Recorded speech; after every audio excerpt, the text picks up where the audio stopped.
শুধু দাঁড়িয়ে নদী দেখতে থাকলে আপনি কোনোদিনও সেই নদী পার হতে পারবেন না। নদী পার হতে হলে আপনাকে অবশ্যই সঠিক পদক্ষেপ নিতে হবে।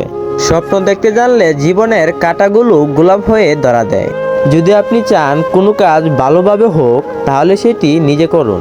আমি কোনোদিন হারি না, হয় জিতি নয় শিখি।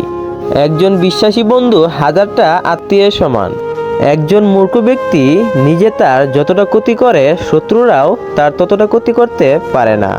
অন্যের ভালো দিকগুলো খুঁজতে গেলেই নিজের সেরাটা বের করে আনা যায়। তুমি যদি এখন থেকেই তোমার স্বপ্নগুলো সত্যি করার পেছনে ছুটে না চলো, একদিন তোমাকে কাজ করতে হবে অন্যদের অধীনে, তাদের স্বপ্নগুলো সত্যি করার জন্য। একটা ভুল হয়তো মানুষকে অনেক কাঁদায়, কিন্তু মনে রাখতে হবে জীবন এমন কিছু ভুল আছে যা ভবিষ্যতে হাজারটা ভুল থেকে বাঁচায়। মনে রাখবে, যখন তুমি নিজেকে সামলাতে শিখবে তখন তুমি সত্যিকারের একজন মানুষ হবে।